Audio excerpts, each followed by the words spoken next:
welcome back to the Hood Table one more again. It's your girl back with another video. You guys, I just want to show you some of the little products that I'll be using for my cakes because Thanksgiving is coming up, and for those of you who don't know, I am a personal custom cake decorator, professional cake decorator, by the way. And I just want to show y'all some of the products that I'll be using. Now, this is not everything, and I do have another order from the store being delivered tomorrow. But this is just some of the stuff that I use for my cakes.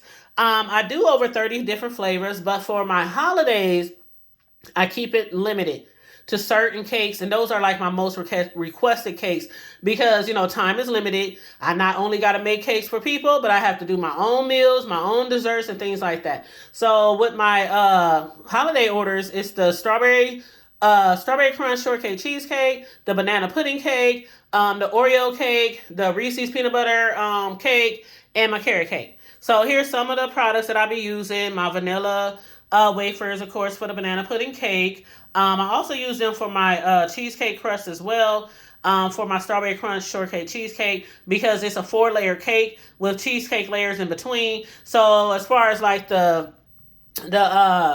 these crackers right here that some people use, the honey crackers the graham crackers that some people use, those are good like if you want to make like a cheesecake and that's it. Like you're not putting layers and layers of other stuff on top of it and different kind of frostings and stuff in between, because those crunch the crunch for those cheesecake, or the crust I should say, they're a little lighter than the vanilla wafers. So I like to use butter cookies for my cakes that have cheesecake on the bottom with a crust, and then I'm applying other levels on top of that, just to keep it sturdy so it don't fall or crack or whatever. But anyway, of course, I have strawberry filling that I use here for inside of my strawberry shortcake crunch cheesecakes. I have condensed milk right here, which is good for my banana pudding cake, because when I'm layering the cake with bananas in between, if you put this mixed with a little bit of 2% milk and apply it on top of each cake layer and then put your bananas on top, it keeps them bananas, they will live forever. Not forever ever, but longer than normal. Now these right here, my strawberry gelatins, I use those for my crunch that goes on the outside of my strawberry crunch shortcake cheesecakes. The Oreos, of course, is for the Oreo cake. And again, the wafers, I use them also to go on the outside of my banana pudding cake. I have a lot of eggs here. I have like 5 cartons. You see the others over there. There's like 3 over there. And then my cake boards on top. I like using these cake boards from Walmart. There's 3 in each pack. They're gold. I love using those cake boards. They're pretty sturdy. Even for a 4-layer cake, they're pretty sturdy. The eggs, I have a lot of eggs because I'm making a lot of cakes, and I do my cakes homemade. Let's see, the cornstarch. Of course, you need cornstarch for your cheesecake, so I have some cornstarch there. My pure vanilla, I use that in the cakes, and also in my frosting. It's certain things that I don't go off-brand on, like cornstarch, sugar, let's see, baking soda, things like that I might go like off-brand on. But when it comes to certain things like my vanilla, even my lemon vanilla, I don't go off-brand on. My powdered sugar, I don't go off-brand on. And these bad boys is almost $4 a bag. And I need at least 4 per cake. So that's a lot. That's a lot. But yeah, so I don't go off-brand on certain things. My heavy cream, that's Land O'Lakes.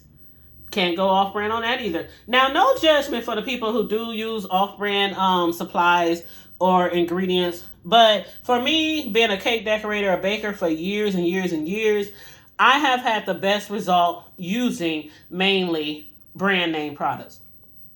That's just me. That's just me.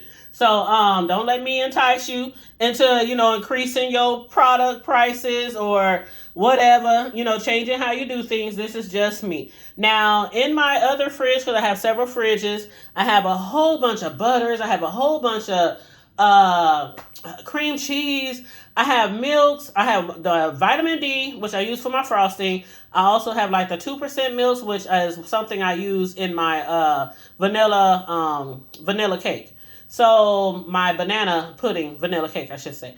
But, for the most part, these are like most of the products right here that you see that I mainly use for my cakes. For those 5 cakes, the top most requested cakes. Now, tomorrow morning, I am getting another order delivered, which has like my fruits, my strawberries, my lemons, my bananas, and for my carrot cakes, my carrots, things like that. Those type of things, like the fruits and the veggies that I might need to use for my cakes, I always order them last. Like some of these products I order like a week in advance because with the holiday, sometimes the stores, it's hard to find stuff the closer it gets to holidays.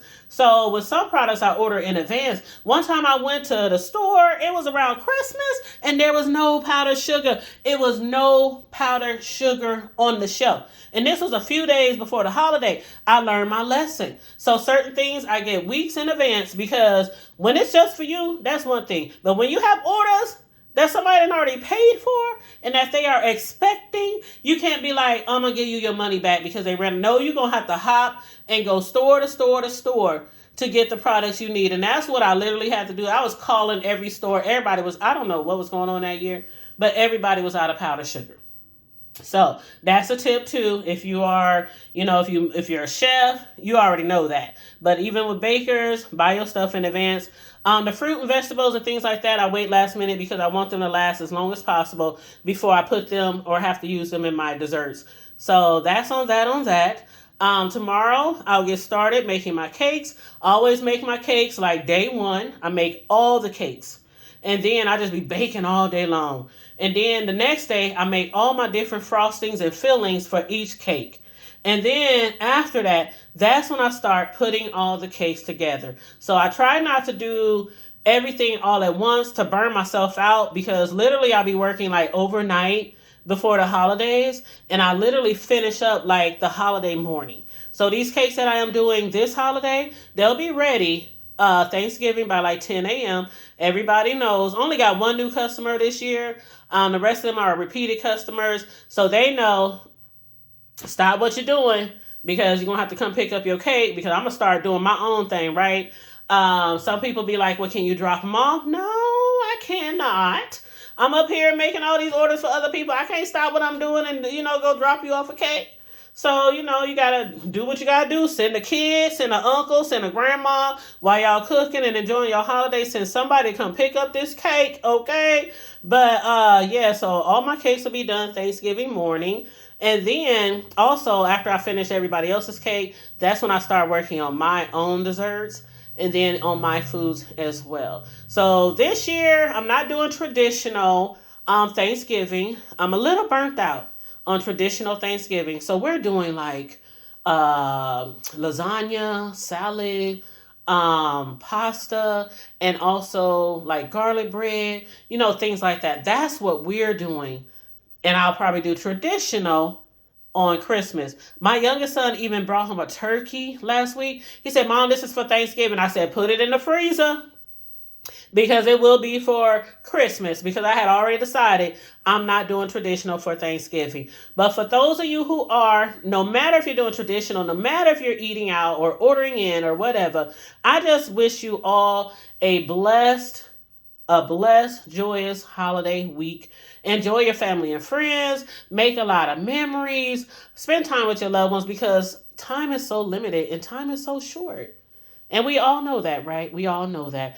I myself personally, I talked to y'all about it before, but 4 deaths just this year alone for our family. And I know other people have been, having things going on in their families with sick loved ones, illnesses, deaths, and things like that. So keep each other in mind, especially those that, are fresh with the loss of a loved one. Especially those are fresh. We all have lost loved ones, but especially those are fresh because it just hits so hard around the holidays with people who are just like literally passed months ago or this past year. So keep them people in mind. Check up on your friends. Check up on your loved ones. Make sure everybody is good. At least reach out. Because you would want somebody to do the same for you.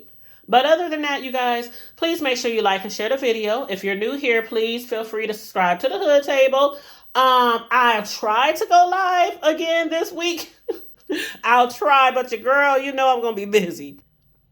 But if I don't go live, y'all know it's because I'm packaging up a whole bunch of desserts For some people who need some delicious treats, slice by slice. All right, you guys. Love you guys. Stay safe, be blessed, remain vigilant at all times.